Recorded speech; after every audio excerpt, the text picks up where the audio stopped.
Welcome back. It's Friday and I get to spend some time with you. How is everyone doing this week?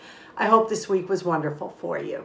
We are so in the throes of early summer here. The weather's been in the 80s and we have just been outside planting, enjoying, barbecuing, relaxing, a little bit of everything. Today's video is aptly titled Finding Joy in the Ordinary. If you were following me back in January, remember I asked everyone to pick a word for the year, something you'd like to strive for, and I had picked the word joy for my year. And I am trying to find the joy in the ordinary every day. This is something that Paul and I are striving for. But how does that save you money? Well, in this video, I'm going to tell you how. We're also going to do some gardening in this video, and I'm going to show you how to make the pasta with the black olives, the mozzarella, the garlic, the olive oil, and fresh tomatoes. It was in my meal plan last week, and some of you had said, oh, I'd love to see that recipe. Well, I have to say, and I will say this again at the end of the video, if I could have you all over, this is the meal I would make. Hands down, one of the best recipes I've ever shared. It's super simple, it's frugal, but the taste. If you've never tried any of my recipes on here, this would be the one to try. Honestly, hands down, one of the most delicious dishes I have ever made. Honestly, I know, so simple, but so good. Okay, let's get right into this video. Finding joy in the ordinary. What am I talking about? On our frugal journey, a lot of times I think because we watch where our money is being spent, we watch how we spend our money, we question why we're spending all the time, that we're missing out on the extraordinary in life. And that is not true. The extraordinary is actually the ordinary. Every day, there are so many things that are extraordinary in their simplicity. You're going to see me plant some flowers in an upcoming segment. We went to a floral nursery and we walked around. And you're going to see me planting some vincas, and in the first segment, I'm actually planting verbena. This place was amazing. You saw footage in the beginning. Just glorious. That is something we cannot see in the wintertime here in New York. You can go into a florist, but it's much different than a nursery where everything is alive and hanging from baskets. It was just stunning. We came away from that and we had felt like we were on a mini vacation. Now, even if you're not spending a penny, walk through the nursery. Find things in the ordinary that are extraordinary.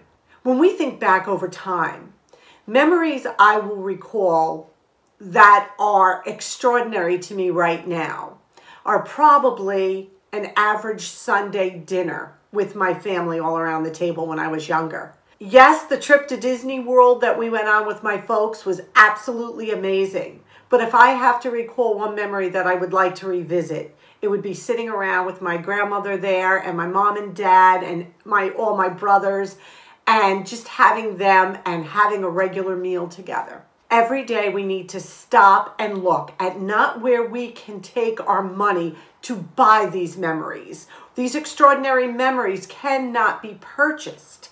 These experiences cannot be purchased. Yes, the great vacations, the beautiful home, the new cars, but man, when we think back, those are not the things that are going to bring us the most joy.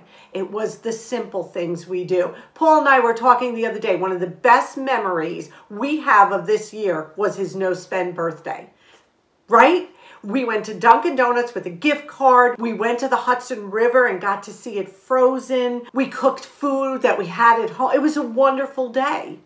It was a wonderful day and we spent nothing, some gas money. So what I'm trying to impart to you is, don't wait for those extraordinary experiences to live life. Don't. Live it in the everyday. It does not cost a penny to grab on to the most beautiful experiences we can experience on a daily basis. When you sit down at the table tonight for a simple meal, look at it. How amazing. The trees budding outside. The little mundane things are really extraordinary. So if I can encourage you today, it's to please find joy in the extraordinary, which is actually the ordinary. So I hope this was encouraging. I know when I think like this and I dwell on these kind of positive thoughts, our frugal journey becomes effortless, because what's important and what should be a priority falls into place. And I hope I can encourage you to do the same. So let's get outside right now and do a little planting. I thought it would be fun, being that we are talking about finding the joy in the ordinary, to show you the before and after of my rock garden here. Okay, so it's looking kind of blah, right? But wait till we are done. There's the old cast iron stove. You see these pretty flowers? You see that pink one? And then I have a yellow one. And then I have a red one down here. They were made in Lancaster, Pennsylvania, and they were selling them on the side of the road. We stopped and bought 3 of them, and they're just adorable. I keep them up and take them in the winter. But you can see I have a lot of work to do. I got mint growing over here, and there's a rose bush. I have lamb's ear over here, and look at my beauty bush. Look at these flowers that are almost in bloom, but not quite. Soon enough.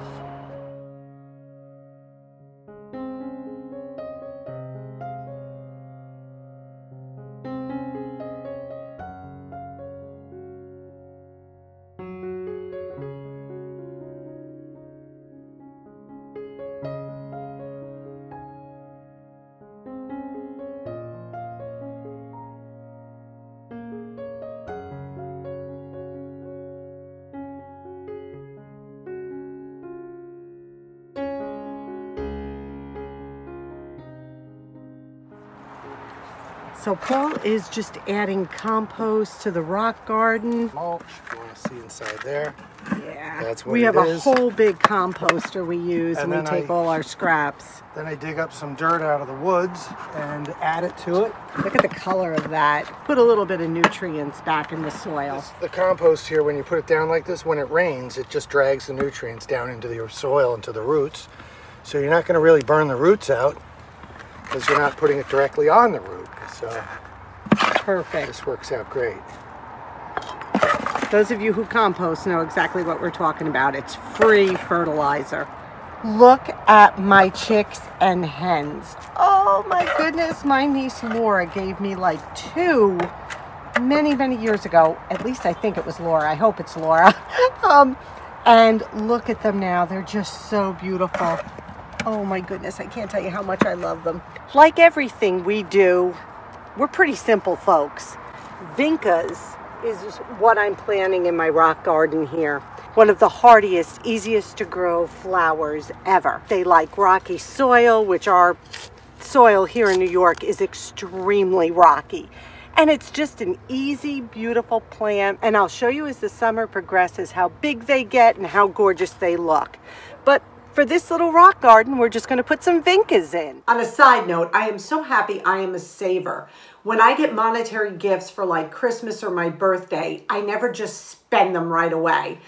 I think, what can I use them for? What is something I want? Maybe not right now, but in the future maybe. Something small, something that would bless me. And I always save some money for my flowers in the springtime. I love to plant. So that was our typical day, just planting, enjoying the outdoors. We do compost. We take all our vegetable scraps, eggshells, things like that. Any non-meat, I guess I would say, right, Paul? No non-meat. fat, no bones. No fat, no bone, nothing Just like that. Straight compost. You can see how rich and dark that soil was. So we just had a great time planting an ordinary day. Now we are going to make the pasta that is going to be one of the best things that you have ever tasted, hands down. My goodness, enjoy. Here it is. Before we get to the recipe, I had to show you our new addition to the family. This is Hula the pineapple. One of my sweet viewers said, make sure you cut off the top, put it in water, and you're gonna have a pineapple plant. So we're super excited. Look at this. Yep, and Paul named her Hula, which I think is adorable. So that's Hula, and we will keep you updated on Hula's progress. Not that I'm gonna be getting any pineapples from it, but it is darn cute. Okay. I have 2 tablespoons of capers that I rinsed off. This is 4 ounces of mozzarella cheese. If you don't like mozzarella, you can use feta, something that has a little bit of an Italian flair to it. I have here, this is 1 giant large tomato cut up, and I seeded it.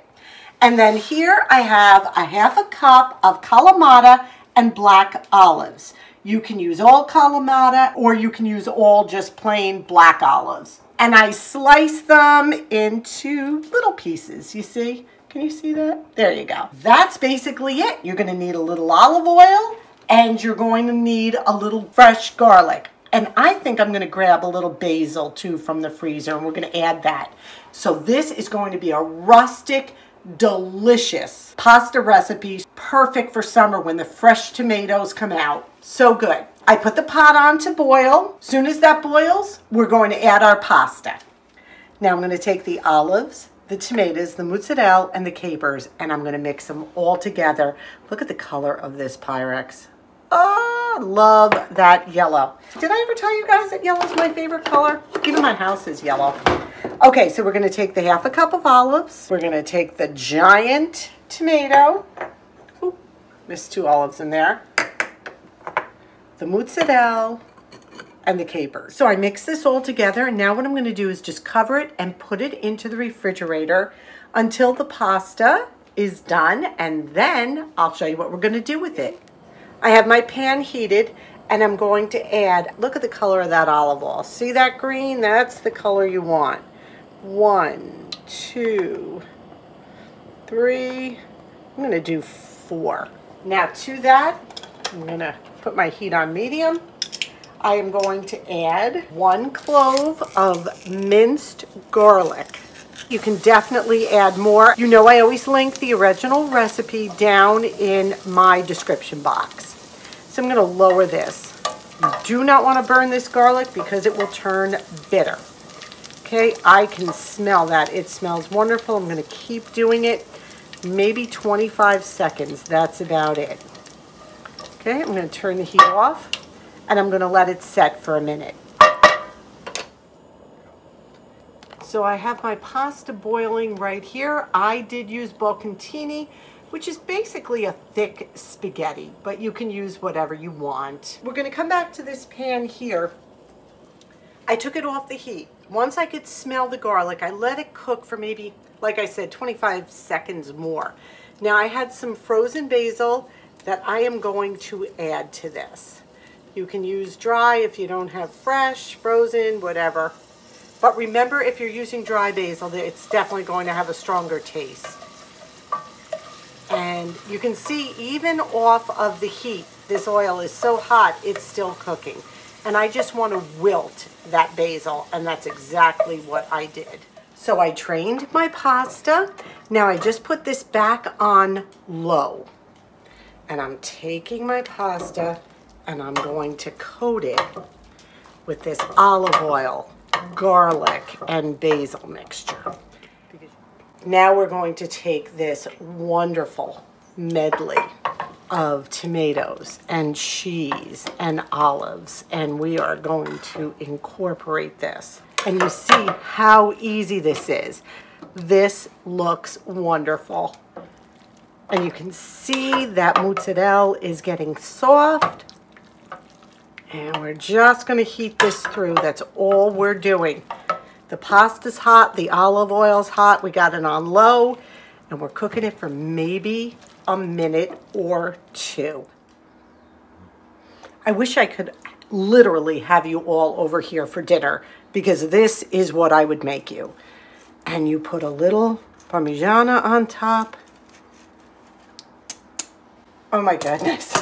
The house smells amazing. This looks so good. I can't even tell you how good this looks. It smells good too. So I and Paul wish you bon appetito. Enjoy. You must make this. I can guarantee it. I don't even know what to tell you about that recipe. Wow.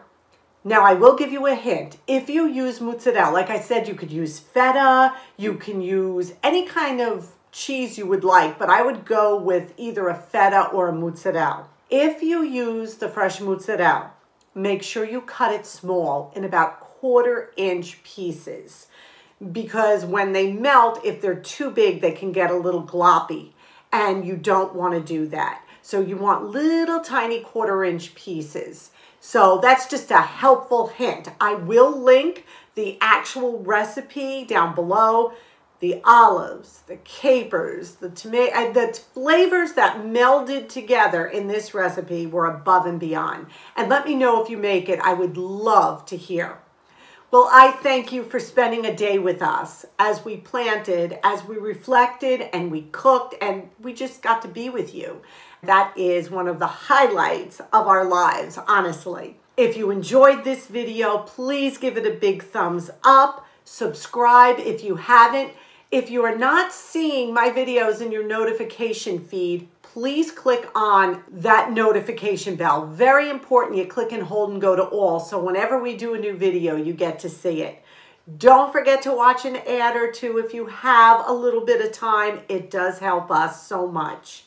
Thank you for being here. We appreciate you, love you so much. Stay well, stay safe. And until our next video, we wish you blessings. Bye-bye. Dixie, do you have your own chair outside? Dixie, does Mommy and Daddy give you your own chair on the deck so you can sit with us? Can you say hi? Can I see that little girl face? Can I see that, Dixie? Oh. Who's the prettiest baby ever? You got your own chair?